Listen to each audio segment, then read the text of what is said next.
ही नहीं है। यार क्या परेशान है। और अगर सरकार किसी को जबरदस्ती के लिए जेल में बंद करना चाहे तो कोई भी झूठा आरोप लगाकर बंद कर सकती है, सालों सालों तक उसको जेल में रख सकती है। और भीमा कोरेगांव जैसे केसेस में या दिल्ली राइट्स के केसेस में तो ट्रायल भी नहीं शुरू होती, फिर भी बगैर बेल के 6-6, 7-7 साल तक लोगों को जेल में रखा गया। और जेलों की क्या हालत है वो आपने हेम मिश्रा से सुन लिया। और बाद में जब बरी भी हो जाते हैं, जब ट्रायल आखिर में होती है और बहुत सारे लोग 10 साल 20 साल बाद बरी हो जाते हैं, तो ना तो जो पुलिस ऑफिसर्स थे जिन्होंने झूठा केस बनाया उनके खिलाफ कोई एक्शन होता है, और ना ही जो जिस जने को प्रताड़ित करके इतने साल तक जेलों में रखा गया, ना ही उसके लिए कोई कॉम्पनसेशन ऑर्डर किया जाता है। और इसके चलते हुए जो पुलिस ऑफिसर्स हैं जो झूठा केस बना रहे हैं, और अब तो हम देख रहे हैं कि enforcement directorate, income tax, CBI वगैरह जैसे इलेक्टोरल बॉन्ड्स के केस में बाहर आया है। ये सब एजेंसीज वसूली का काम कर रही थी सरकार के लिए, और इन ऑफिसर्स की कोई जवाबदेही नहीं। ये तो ठीक है कि सरकार के दबाव में कर रहे थे, लेकिन कानून का तो बिल्कुल उल्लंघन कर रहे थे कि आपने पहले किसी के ऊपर रेड कर दी, फिर सरकार ने बोला कि अच्छा उसने पैसा दे दिया इलेक्टोरल बॉन्ड के जरिए, फिर आपने अपना हाथ खींच लिया। तो ये लोग सब अपराधी हैं। इलेक्टोरल बॉन्ड के केस में ये लोग तो भ्रष्टाचार के साजिश में लिप्त पाए जा रहे हैं, क्योंकि सरकार, ये ऑफिसर्स एनफोर्समेंट डायरेक्टरेट के, इनकम टैक्स के, सीबीआई के और उन कंपनियों के ऑफिसर, ये सब एक भ्रष्टाचार की साजिश में शामिल दिख रहे हैं। इसी तरह से भीमा कोरेगांव या दिल्ली राइट्स के केस में बिल्कुल झूठे केस बनाए गए हैं।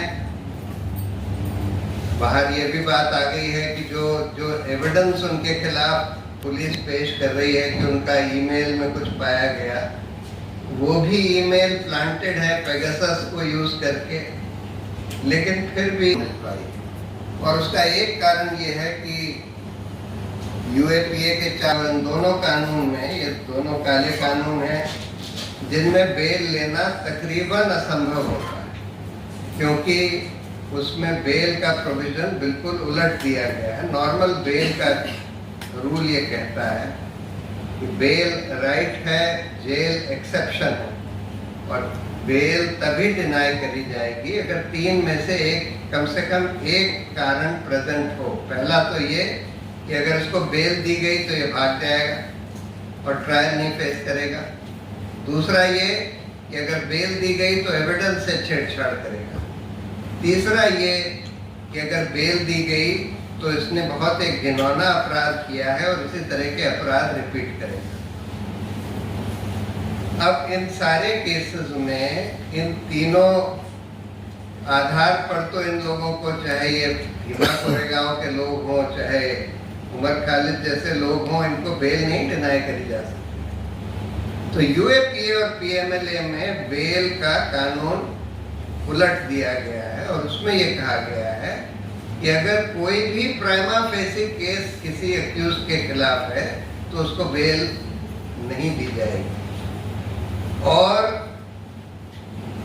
सुप्रीम कोर्ट ने हाल में, तो सुप्रीम कोर्ट का काम नॉर्मल ये था कि ऐसे प्रोविजन को वो आर्टिकल 21 राइट टू लाइफ और लिबर्टी, जिसको सुप्रीम कोर्ट ने पहले इंटरप्रेट किया था कि right to life and liberty in accordance with a reasonable law, लेकिन ये कानून बिल्कुल अनरीजनेबल है, हमारे लिबर्टी के बिल्कुल खिलाफ है, कायदे से इसको रद्द कर दिया जाना चाहिए। लेकिन रद्द करना तो छोड़िए, सुप्रीम कोर्ट में इन्हें हाल में वही खानविलकर साहब, जिनको अभी लोकपाल बना दिया गया है, उन्होंने एक फैसला दिया जिसमें ये लिख दिया कि बेल देते समय जज ये भी नहीं देखेगा कि इसके खिलाफ जो एविडेंस पुलिस ने पेश किया है ये कानूनी एविडेंस है कि नहीं। तो ये जो फेलियर हो रहा है हमारे रूल ऑफ लॉ का, राइट टू लाइफ और लिबर्टी का, जिसमें कि सालों साल तक झूठे आरोप के आधार पर लोगों को जेल में रखा जा रहा है, जेल के अंदर तरह तरह की यातनाएं दी जा रही हैं, सब कुछ कानून के खिलाफ हो रहा है। कई बार सरकार के साथ साजिश में हो रहा है ज्यादातर, लेकिन किसी को जवाबदेह नहीं ठहराया जा रहा है, कोई कॉम्पनसेशन भी नहीं दिया जा रहा है। ये हमारा पूरे कानून व्यवस्था का, न्यायिक व्यवस्था का एक बहुत बड़ा फेलियर है, बहुत ही बड़ा फेलियर है। और इसको ठीक करने के लिए कायदे से सुप्रीम कोर्ट को ही पहल करनी चाहिए, क्योंकि हमारा संविधान तो बिल्कुल क्लियर है कि कानून का राज चलना चाहिए, हर एक जने की जवाबदेही होनी चाहिए, और इस तरह के कानून हमारे मौलिक अधिकारों के खिलाफ। लेकिन सुप्रीम कोर्ट फेल कर रहा है, कम से कम इसमें।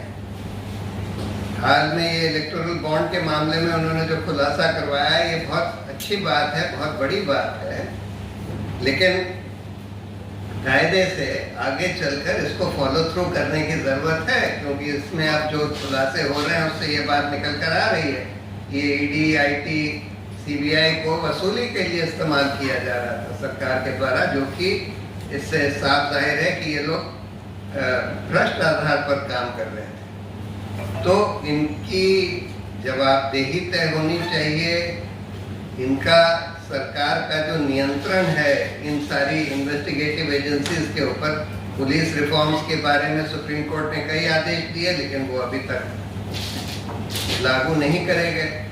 उसी तरह से ये सब एजेंसीज को इंडिपेंडेंट बनाने के लिए भी कई आदेश दिए गए, वो सब सरकार ने ध्वस्त कर दिए हैं एक तरीके से। और इन सब एजेंसीज को अपना, जैसे सुप्रीम कोर्ट ने बोला कि ये केज्ड पैरेट है, यानी कि पिंजड़े में एक तोता है, सरकारी तोता है। ये सब सरकारी तोते बन गए, इनको पिंजड़े से छुड़ाने की जरूरत है, अफसरों की जवाबदेही तय करने की जरूरत है, और जजों की भी। अगर कोई जज सरकार के दबाव में आकर बिल्कुल गैर कानूनी तरीके से लोगों की लिबर्टी को डिनाई करता है, बेल बार बार डिनाई करता जाता है, तो उसके खिलाफ कम से कम डिपार्टमेंटल प्रोसीडिंग्स होनी चाहिए, क्योंकि वो जज बनने के लायक नहीं है।